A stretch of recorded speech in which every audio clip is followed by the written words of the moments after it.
Clemson football is evolving. Let's talk about that in 10 things from this last week or so of college football that I've had takeaways on. This is going to be a video I want to do at the start of every new week, especially as we get into the offseason, sort of just doing a recap of 10 things that either changed, 10 things I have takeaways on, pretty much whatever. We'll call it Tyler's 10, and this is what it's going to be. And so we'll start with number one. Clemson/Dabo Swinney is evolving, and they're evolving in ways that people previously thought they could not do. And one of the big storylines this week was them hiring Tom Allen, Penn State's defensive coordinator, to come in and run things defensively. This is a huge move because Clemson under Dabo Swinney traditionally has not gone out of house to hire their coordinators. In fact, Garrett Riley being poached away from TCU was a big move for Clemson and one they hadn't typically done. And because of that hesitance and because of their unwillingness to go out of house, it's really hurt them. And so now that they've not only brought in an offensive coordinator and found some success with Garrett Riley, they've done it with Tom Allen. And now I really think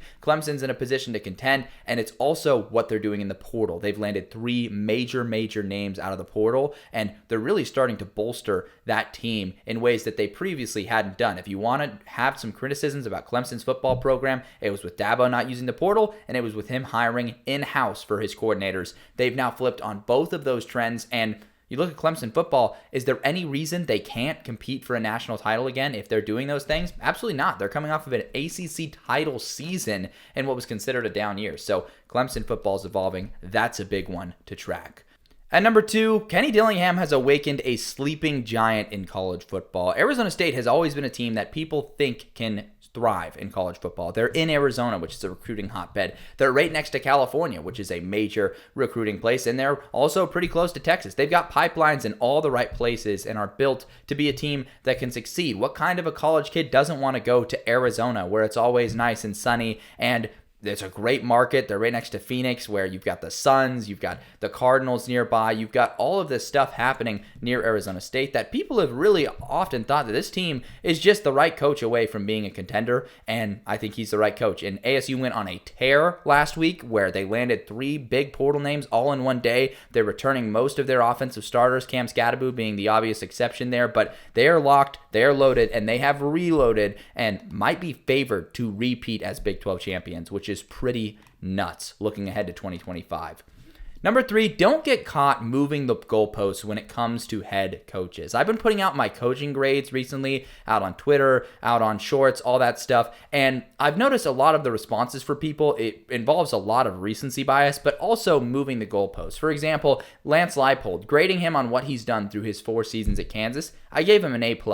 And that's because you look at what Kansas was doing before that. They hadn't won more than 3 games since 2009.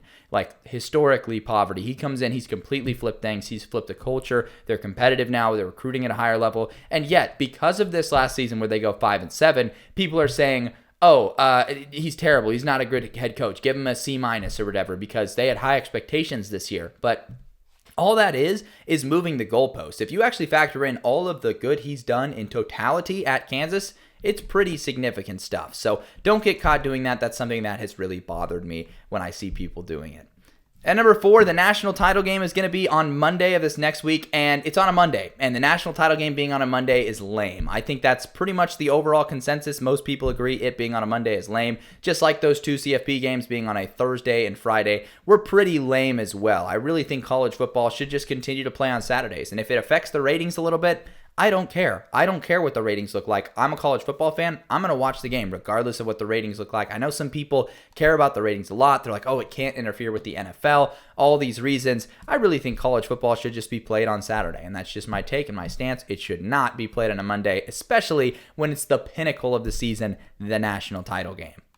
At number 5, we've got a team that is playing in the national title. It is Ohio State. The Buckeyes, I would say, at their peak, which is the key term here, I think they're the best team since 2019 LSU. I mean, you look at the amount of havoc that they have been wreaking on the defensive side of the football, and then how unstoppable their offense has felt the majority of the time. Now, Will Howard gets a little bit banged up. Jeremiah Smith gets limited against Texas. I know they looked a little bit more human there, but for the most part, what we've seen from them when they're at peak efficiency is pretty unbelievably tough to stop. And also defensively, you stack that on top of there with what they've been able to do. I think when they're at peak efficiency, when they're play calling aggressive with Chip Kelly and Ryan Day and when they're really pinning their ears back and getting after the quarterback. I think that this is the best peak we've seen since 2019 LSU, and I think that's why things feel so helpless for Notre Dame right now.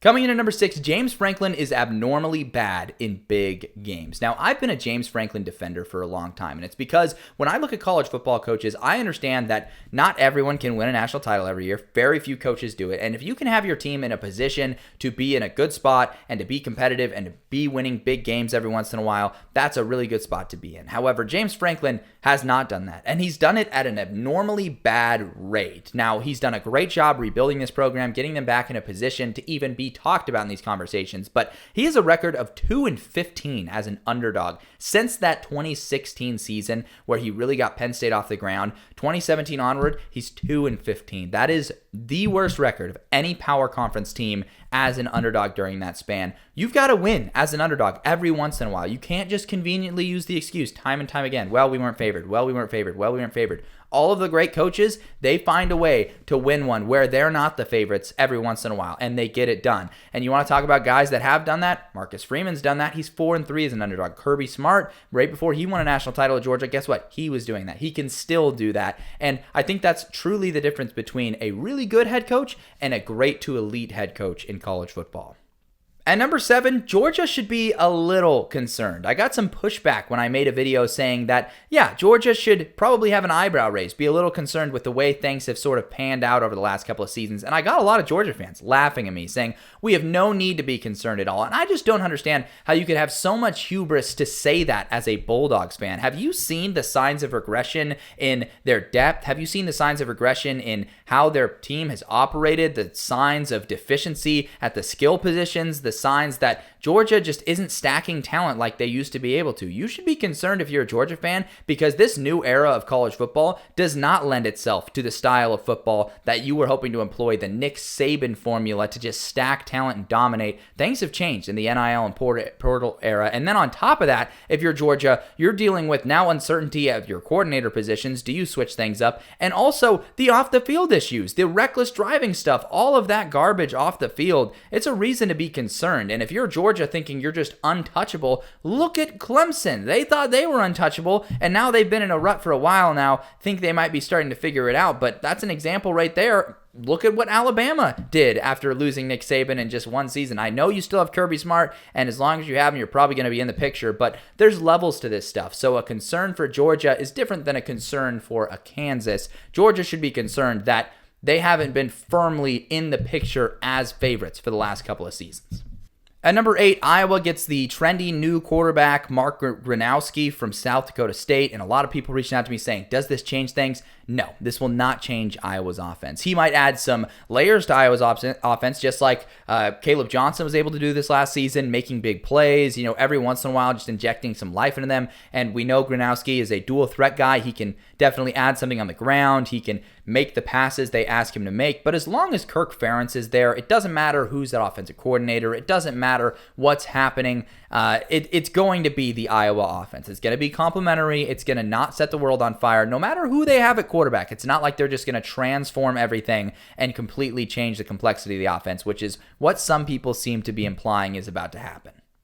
At number 9, the Fighting Irish are about to play in the national title game, and I really think they are built for a moment like this. Like, you look on one hand and you're concerned about the attrition Notre Dame has faced. You're concerned about the fact that Ohio State has looked like a buzzsaw. You're concerned about some of these potential mismatches that could arise. But when you look at Marcus Freeman and you look at the Fighting Irish and you look at what they battled through this season, you realize they're kind of built for this. They're kind of built for this moment, to be doubted, to be underdogs, to be clear underdogs in a national title game. Marcus Freeman is 4-3 as a true underdog in his time at Notre Dame, and I really think that if anyone can do it at the head coaching position, and if anyone can do it as a team and as a unit, it's this Notre Dame team. They've got something. They've got an intangible. They've got an X factor, and I think it's something that could lend itself to a crazy upset, and one of the craziest upsets we've seen in a national title game in quite some time.